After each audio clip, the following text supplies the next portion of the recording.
Hello everyone, welcome to online class of physics.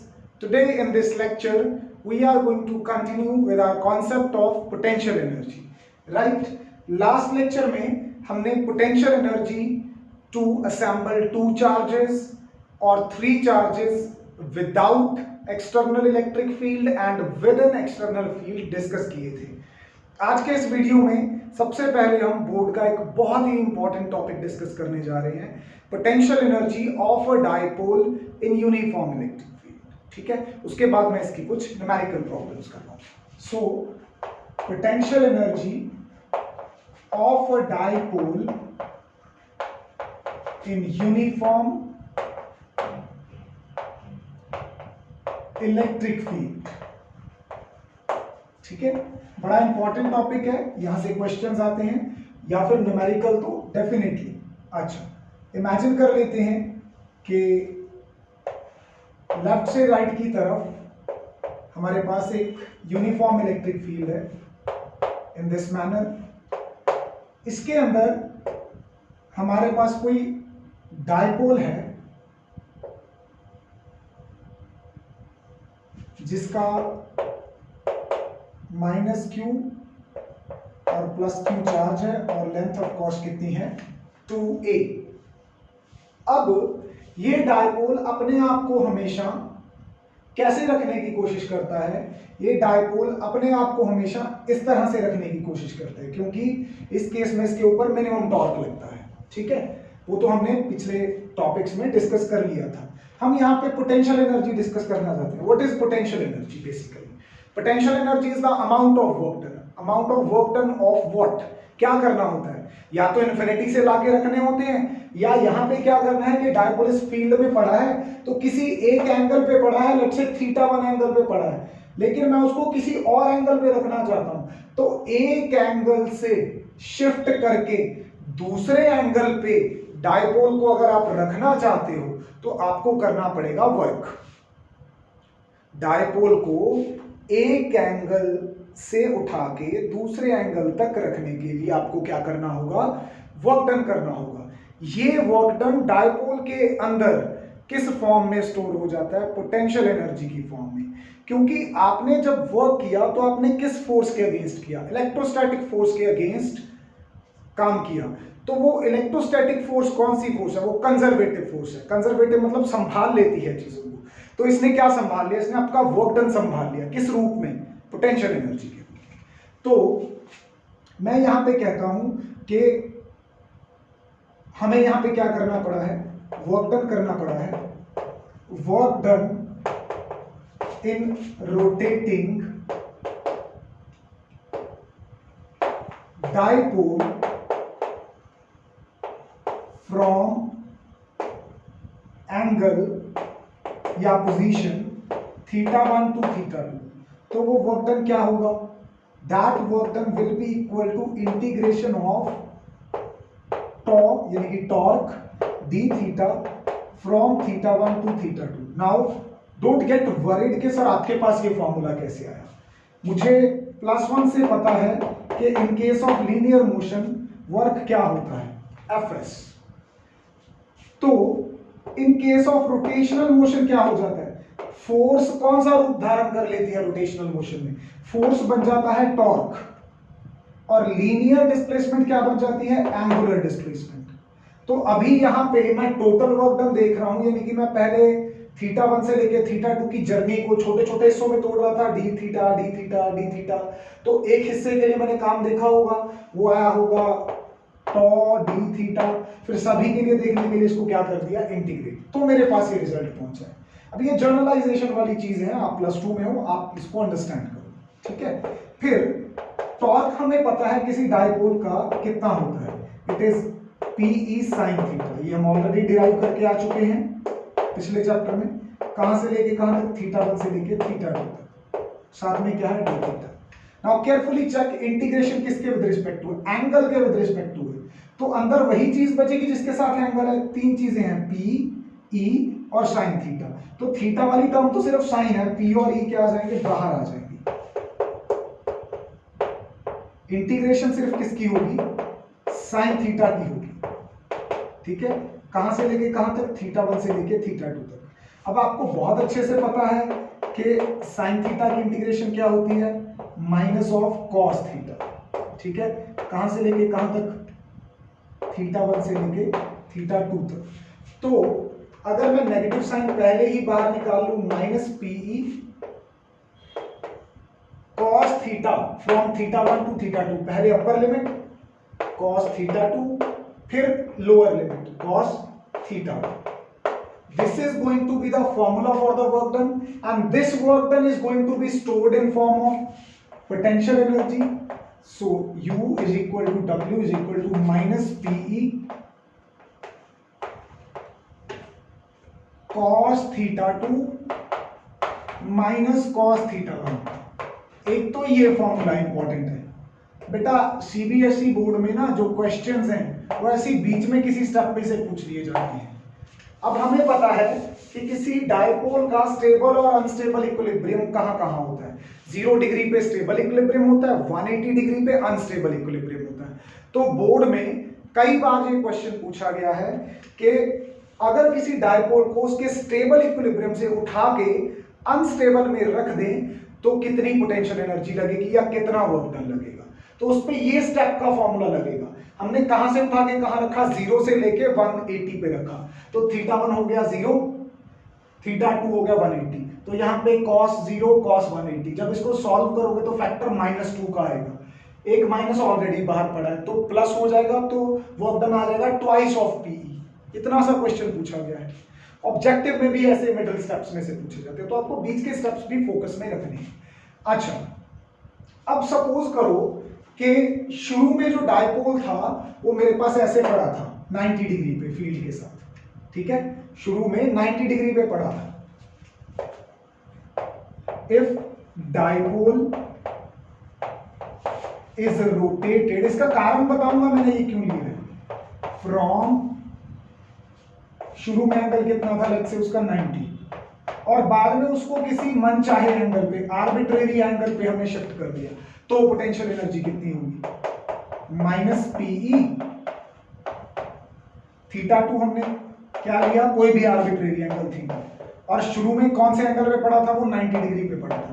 cos 90 हम सबको पता है क्या होता है, 0, तो cos theta minus 0 remains only cos theta, तो ये आ गई आपकी potential energy minus P vector dot E vector, why cos theta brings dot products. एक फॉर्मूला ये आ गया। ये फॉर्मूला आप कब लगाओगे, ये वाला फॉर्मूला और ये वाला फॉर्मूला, जब आपको कहा गया हो कि शुरू में वो 90 डिग्री पे पड़ा था और बाद में उसको उठा के किसी और एंगल पे रखा। अभी आपका सवाल यहां पे ये हो सकता है कि सर आपने ये ऐसे इतना श्योरिटी से यही एंगल क्यों लिया, कोई और क्यों नहीं। थोड़ी देर बाद इसका रीजन एक्सप्लेन हो जाएगा। अब मैं इसके बनाता हूं केसेस। पहला केस है, ये या तो आ जाए स्टेबल इक्विलिब्रियम के नाम से, या आ जाए आपके पास मिनिमम पोटेंशियल एनर्जी के नाम से। देखो, अगर ये डायपोल जो है ये इस तरह से पड़ा होगा, मतलब उसी तरफ डायपोल मूवमेंट की डायरेक्शन है नेगेटिव टू पॉजिटिव और उसी तरफ फील्ड जा रहा है, means dipole is kept in such a way that the direction of dipole movement is parallel to the direction of field. उस केस में थीटा क्या हो गया 0, और आपकी पोटेंशियल एनर्जी यहां कितनी आ जाएगी, minus P cos of 0। What is cos 0, 1, तो कितनी आ गई पोटेंशियल एनर्जी, माइनस पी। अब ये minus P minimum potential energy है आपके पास, और इस केस में जब आप डायपोल को रखोगे तो डायपोल ऐसे ही रहना चाहेगा। इसको थोड़ा सा डिस्टर्ब करके देखो, इसको यहां से ऐसे या ऐसे करके देखो, ये वापस वहीं पे आ जाएगा। अगर ऐसे करोगे तो भी वापस वहीं आ जाएगा, अगर ऐसे करोगे तो भी वापस वहीं आ जाएगा। अगर डायपोल वहीं वापस आ रहा है, इसका मतलब ये स्टेबल इक्विलिब्रियम में था और इसकी पोटेंशियल एनर्जी वहां पे मिनिमम थी। तो इस केस को डायग्रामेटिकली कैसे शो करोगे, डायग्रामेटिकली इसको हम बनाएंगे, ये रही हमारी इलेक्ट्रिक फील्ड की डायरेक्शन, और ऐसे ही हम क्या बना देंगे, यहाँ पे डायपोल बना देंगे, minus Q two plus Q. देखो, इधर को ही डायपोल मूवमेंट और उधर को ही फील्ड, तो आप ध्यान से चेक करो कि P और E की डायरेक्शन क्या है, सेम है, तो इस केस में ये मिनिमम पोटेंशियल एनर्जी का केस होगा। अच्छा, फिर दूसरा केस जो इंपॉर्टेंटली मुझे आपके साथ डिस्कस करना है, डायग्राम मैं छोड़ देता हूं। डायग्राम ये पेपर में बनानी आई थी एक बार कि स्टेबल इक्विलिब्रियम को डायग्रामेटिकली शो करो, ये रहा, ठीक है। अच्छा, फिर यहां पे दूसरा आ जाता है, ये या तो होगा केस 2 अनस्टेबल इक्विलिब्रियम के नाम से, या होगा मैक्सिमम पोटेंशियल एनर्जी, क्योंकि जब ये अनस्टेबल होगा तो इसके पास मैक्सिमम पोटेंशियल एनर्जी होगी। इसी एनर्जी को ये यूज करके वापस अपनी उस पोजीशन में आने की कोशिश करेगा, पर आ नहीं पाएगा क्योंकि ठीक है। तो यहां पे हम क्या करते हैं, अनस्टेबल वो कब होगा या अनस्टेबल इक्विलिब्रियम कब होगा, जब उसको उठा के वापस ऐसे रख दें। क्यों इसको अनस्टेबल इक्विलिब्रियम क्यों बोलता हूं मैं, जब रहना कैसे चाहता था, इस तरह से रहना चाहता था, मैंने कैसे रख दिया ऐसे। अब कहीं पे आप नहीं रहना चाहते और आपको रखा जाए वहां पे उस जगह पे, फिर बाद में आपको थोड़ा सा ऐसे कहा जाए कि जा चला जाए यहां से, तो आप क्या करोगे, आप फटाफट भाग के जाओगे और वापस वहां नहीं आओगे।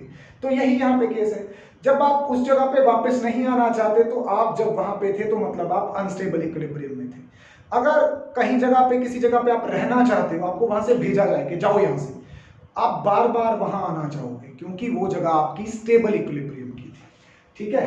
तो अनस्टेबल इक्विलिब्रियम कहां पे होता है, 180 पे, ठीक है। क्योंकि अगर मैं डायपोल को इस तरह से रख दूंगा और इसको जरा सा भी लाऊंगा तो ये वापस यहाँ कभी नहीं आएगा, ये वापस वहीं चला जाएगा, इसका मतलब इसका अनस्टेबल इक्विलिब्रियम है। इस केस में पोटेंशियल एनर्जी क्या होगी, P minus P is cos 180।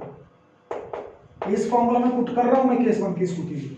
cos 180 कितना होता है, -1, तो ये कितनी आ जाएगी, एक तो माइनस पहले था, एक -1 यहां से आ गया, ये हो गया प्लस P। इसका मतलब किसी डायपोल के पास मैक्सिमम पोटेंशियल एनर्जी कितनी होती है, प्लस P होती है।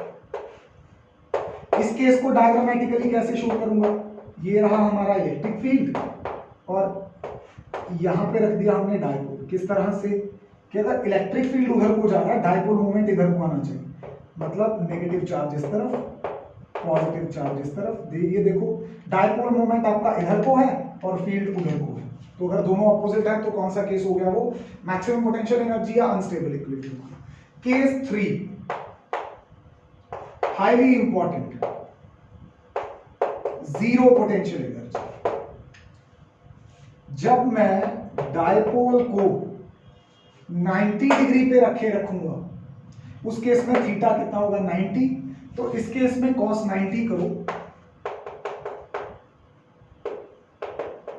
cos 90 क्या होता है, 0, तो आपकी पोटेंशियल एनर्जी इस केस में क्या होगी, 0।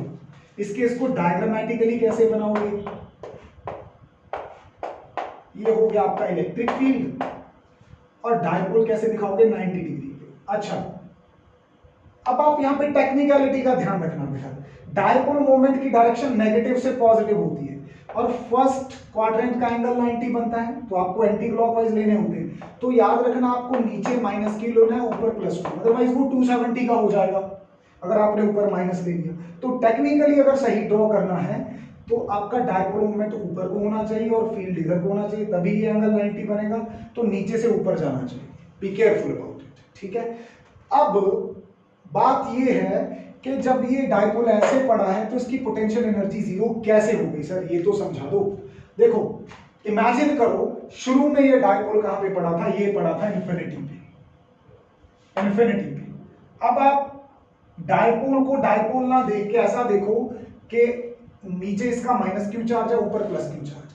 अगर आप +q चार्ज को लेके आते फील्ड में तो आपको वहां पे कुछ वर्क करना पड़ता, वो वर्क आपका क्या होता, Q इंटू V, इस फील्ड में जितना पोटेंशियल है। अच्छा, फिर आप नेगेटिव चार्ज को भी लेके आ रहे हो साथ साथ, अकेले पॉजिटिव को तो नहीं लेके आ रहे, तो नेगेटिव चार्ज के लिए वर्क डन कितना हो जाएगा, -q इंटू V, ठीक है। अब अगर दोनों को ऐड करो तो टोटल वर्क डन क्या होता है, 0। अगर आपका पूरे डायपोल को ऐसे सीधा ऐसे परपेंडिकुलरली लाने में, ऐसे परपेंडिकुलरली लाने में इन्फिनिटी से यहां तक वर्क डन 0 लगा है, इसका मतलब आपका पोटेंशियल एनर्जी भी इस केस में क्या है, जीरो। तो इसलिए ये केस में जीरो पोटेंशियल एनर्जी के लिए मैंने थीटा कितना लिया, 90, क्योंकि अगर आप डायपोल को 90 डिग्री पे रख के इन्फिनिटी से फील्ड में लाते हो तो आपको कोई काम नहीं करना पड़ता। This is the reason, right. So this was all about the concept of potential energy. यहां से आपको क्वेश्चंस आते हैं। अब फटाफट से इसके हम क्या देख लेते हैं, न्यूमेरिकल्स देख लेते हैं। न्यूमेरिकल्स इजी हैं काफी, बहुत ज्यादा मुश्किल नहीं होते। So let's have it quickly so that we can wind up। पहला न्यूमेरिकल मैं एनसीईआरटी न्यूमेरिकल उठाऊंगा। यहाँ पे न्यूमेरिकल क्या है, हमें दो चार्जेस गिवन है। Q1 चार्ज कितना गिवन है, हमें गिवन है 7 माइक्रोकूलम, और Q2 चार्ज कितना गिवन है, ये गिवन है हमें -2 माइक्रोकूलम। ठीक है, माइक्रो में दे रखी है, राइट। अच्छा, जो पहला चार्ज है ये रखा है हमने कहां पे, -900 पे किसी कोऑर्डिनेट सिस्टम में, और ये रखा है 900 पे, और ये कोऑर्डिनेट्स किसमें है, सेंटीमीटर्स में है बेटा, ध्यान रखना।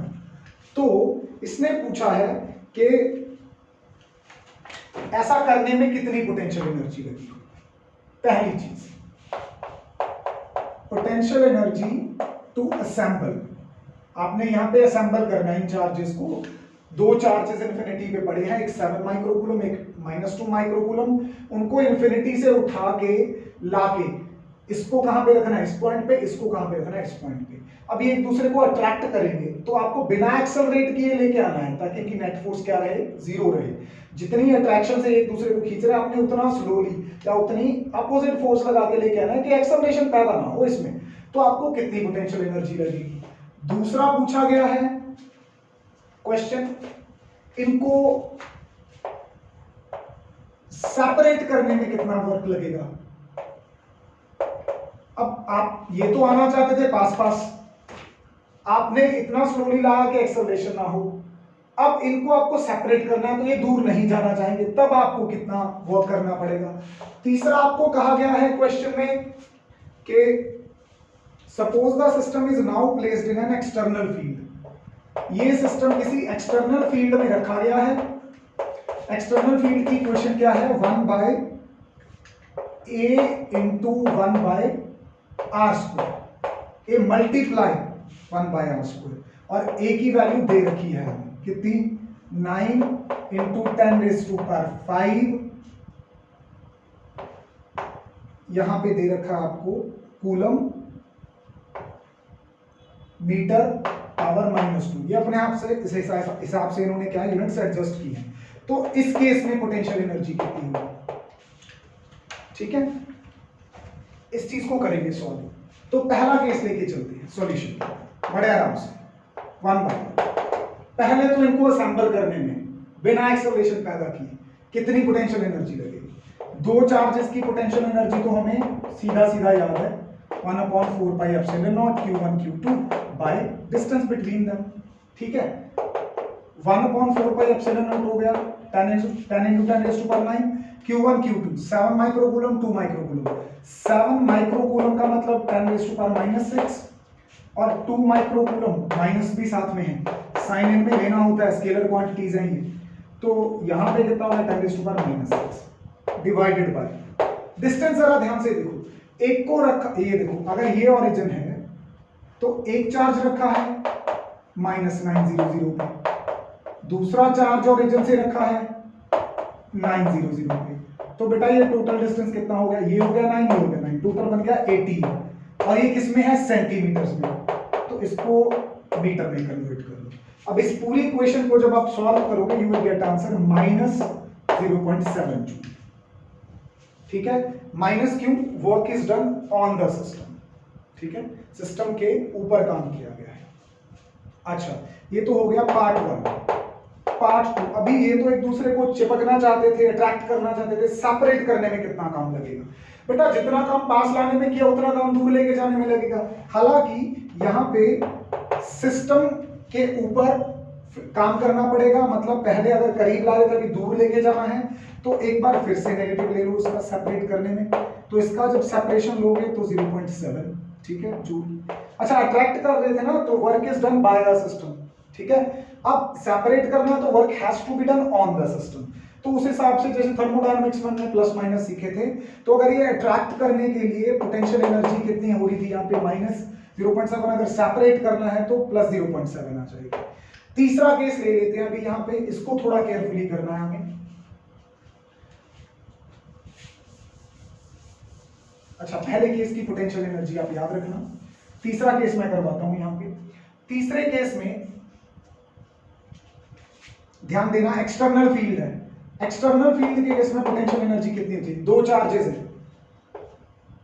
पहले चार्ज को आपने लाके फील्ड में कहां पे रखा? प्लस। दूसरे चार्ज को लाके आपने फील्ड में कहां पे रखा? प्लस। उन दोनों के बीच में पोटेंशियल एनर्जी, यही फॉर्मूला था, डेरिवेशन में हमने किया। अच्छा, पहला चार्ज क्या है? पहला चार्ज है 7 माइक्रोकूलम, ठीक है। इसको लाके कहां पे रखा है? अच्छा, किसी जगह पे अगर हमें वहां पे पोटेंशियल गिवन है, ये हमें in the electric field this, अगर इलेक्ट्रिक फील्ड में पोटेंशियल गिवन है हमें, दैट इज A/R। देखो, पहले तो इलेक्ट्रिक फील्ड गिवन है, हमें पोटेंशियल नहीं गिवन, तो इस इलेक्ट्रिक फील्ड से मुझे क्या निकालना पड़ेगा? पोटेंशियल। पोटेंशियल क्या होता है? E बाय क्या होता है यहाँ पे? डिस्टेंस। अच्छा, इसका डेरिवेटिव लेना पड़ेगा, ठीक है। E is equal to -dV/dr, ठीक है। तो मुझे यहां पे E दे रखा है, मुझे निकालना क्या है? V। तो दो केस किए थे हमने, अगर V निकालना हो E से तो इसका लगता है उल्टा, क्या होता है? -(E/dr). अब यहां पे जरा इसको सब्स्टिट्यूट कर दो, ये एक थोड़ी सी आपके लिए परेशानी होगी, A/r² × dr, ठीक है। अब A तो कांस्टेंट है, बाहर आ जाएगा, r ऊपर चला गया तो पावर माइनस में हो गई। इसको जब आप सॉल्व करोगे तो आंसर आपके पास A/r आएगा, चाहे आप करके देख लेना इसको, ठीक है। तो पोटेंशियल मेरा कितना है? A/r। अंडरस्टूड? चलो फाइन। तो Q1 इतना, पोटेंशियल हो गया A/r1 प्लस Q2 कितना? -2 × 10⁻⁻⁶, और पोटेंशियल यहां पे कितना? A/r2 प्लस, इनके बीच में पोटेंशियल एनर्जी निकालने के लिए 9 × 10⁹ इंटू, यहां पे Q1 कितना था? Q1 इज, वैसे ये हमें पता है, ये फैक्टर वही फर्स्ट केस से आ जाएगा आपका, कितना था? 0.7, ठीक है। Then next what we can do, अच्छा, और ये इनको लेके आए थे तो नेगेटिव वाला है, चाहे आप एक बार प्लस डाल के यहां माइनस डाल दो। इसमें अभी क्या करना है? वैल्यू सब्स्टिट्यूट करोगे, -6, ए की वैल्यू कितनी है? 9 × 10⁵, और लाके कहां पे रखे हो आप इसे? इस पॉइंट पे। तो आपका यहां पे डिस्टेंस कितना हो गया? नेगेटिव साइन का मतलब बस वहां पे कोऑर्डिनेट सिस्टम में बताया, यहां नेगेटिव नहीं लेना आपको, और वो सेंटीमीटर में है तो इसको मीटर में कन्वर्ट करने के लिए 10⁻², प्लस क्या, प्लस माइनस यहाँ पे माइनस हो गया, 2 × 10⁻⁻⁶। ए की वैल्यू अगेन कितनी है? 9 × 10⁵, और दूसरा डिस्टेंस कितना है आपका? दैट इज 9 सेंटीमीटर, तो 10⁻², और तीसरे फैक्टर में तो प्लस माइनस माइनस 0.7, ये यहाँ पे आ ही गया था। अब अगर आप पूरी इस इक्वेशन को, ये तीनों स्टेप्स को सॉल्व करो, your answer comes out to be 49.3।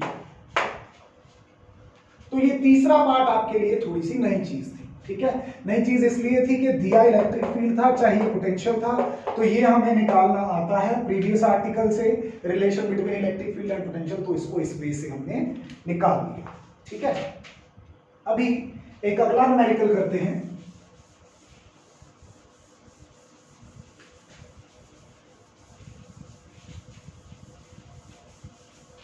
थोड़ा क्विकली लेके चलते हैं इस चीज को। यहां पे क्या है? हमारे पास एक स्क्वायर है, राइट।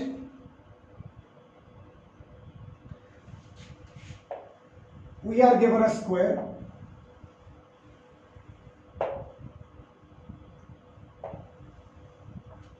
इस स्क्वायर में हमें कुछ चार्जेस दिए गए हैं। कितने चार्जेस रखे हैं हमने यहाँ पे?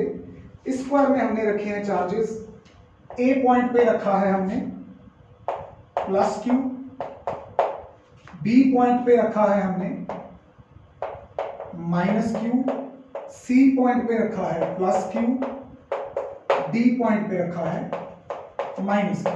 सो the statement says 4 charges are arranged at the corner of square ABCD of side D। इन सभी की साइड यहां पे कितनी है? D है। चलो ये भी ठीक है। Find the work done to put together this arrangement. इनको आपस में रखने में कितना वर्क डन लगा होगा? ठीक है, तो पहले तो इसी केस को सॉल्व कर लेते हैं। कितना वर्क डन लगा, ध्यान दो। अच्छा, ए के विद रिस्पेक्ट टू लेके चलते हैं। ठीक है, कितना वर्क डन लगा होगा? वो पोटेंशियल एनर्जी के बराबर लगा होगा। वो क्या होती है? 1/4 पाई एप्सिलॉन नॉट, और सभी चार्जेस की आपस में इंटरेक्शन। देखो, पहले तो ए के विद रिस्पेक्ट टू लाके किसको रखा होगा? बी को रखा होगा। कितने डिस्टेंस पे? डी डिस्टेंस पे। फिर ए के विद रिस्पेक्ट टू लाके किसको रखा होगा? सी को रखा होगा। कितने डिस्टेंस पे? ये वाले डिस्टेंस पे। अब यहां पे जरा सा जल्दी जल्दी से मुझे बता दो ये कितना आएगा। ये आएगा आपका, पाइथागोरस से निकाल लेंगे, 90 होगा, तो this will be D square plus D square, तो ये आ जाएगा d/√2। ठीक है, फिर इसके विद रिस्पेक्ट टू इसको भी लाके रखा होगा, यानी कि QA इंटू QD, और ये कितने डिस्टेंस पे रखा है? D डिस्टेंस पे। ठीक है, देखते जाओ अभी। अब आ जाओ B के लिए। B के विद रिस्पेक्ट टू A को तो पहले ही लाके रख लिया, 2 बार मत काउंट कर जाना। वो यहाँ पे B कर दो फर्क थोड़ी पड़ने वाला, 2 बार काउंट कर जाओगे। B के विद रिस्पेक्ट टू C को लाके रखा, B के विद रिस्पेक्ट टू D को लाके रखा। कितने डिस्टेंस पे? D पे। B के विद रिस्पेक्ट टू D को लाके रखा, कितने डिस्टेंस पे? ये वाले डिस्टेंस पे। स्क्वायर के डायगोनल इक्वल होते हैं, तो d/√2 हो गया। अभी C के विद रिस्पेक्ट टू किसको लाके रखा? C के विद रिस्पेक्ट टू A को लाके रखा था, वो तो हमने ऑलरेडी लिख ली टर्म AC वाली। C के विद रिस्पेक्ट टू B को लाके रखा था, वो टर्म ऑलरेडी लिख ली हमने। फिर C के विद रिस्पेक्ट टू किसको लाके रखा है? D को, वो तो टर्म हमने लिखी नहीं अभी, तो QC इंटू QD। बिना कोई कंफ्यूजन के आपके सारे पेयर्स काउंट हो गए। ऐसे लगाना दिमाग। चलो, तो ये आ जाएगा 9 × 10⁻⁹, या इसको ऐसा करते हैं, क्योंकि हमें वैल्यूज तो गिवन नहीं है, तो let's keep it variable. Values भरते जाओ। Q into minus Q, this becomes -Q² D। AC Q into Q, this becomes Q² D/√2। AD, A और D, तो यहां पे हो जाएगा plus Q into minus Q, -Q² D, plus BC, तो यहां पे B चार्ज नेगेटिव है, C चार्ज पॉजिटिव है, -Q² D, प्लस BC, ये कौन सा लिखा हमने? ये हो गया, ये हो गया, ये हो गया, ये हो गया। अभी B और D ये दोनों नेगेटिव हैं, तो नेगेटिव नेगेटिव हो जाएगा पॉजिटिव। लास्ट C और D, एक पॉजिटिव है एक नेगेटिव है, तो माइनस हो जाएगा। We have got this। अब देखो, कोई टर्म कैंसिल होती है? -Q² D, क्या कहीं +Q² D है? कहीं नहीं है। अच्छा, Q²/√2D प्लस का, Q²/√2D कहीं माइनस का है? कहीं नहीं है। तो यहां पे क्या करो बेटा, इनको सॉल्व करो।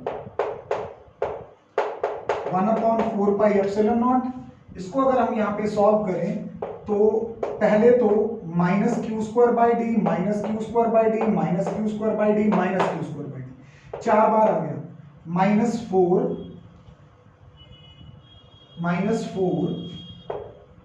Q²/D, फिर Q² D/√2, Q² D/√2, कितनी बार आ गया? 2 बार आ गया, तो 2 Q² D/√2, ये चीज आ गई। अब कुछ कॉमन निकल सकता है, ऊपर से क्यू स्क्वायर कॉमन निकल सकता है, नीचे से डी कॉमन निकल सकता है। और एक ऐसा करो, नेगेटिव साइन बाहर निकालो, क्योंकि जब आपने असेंबल किया है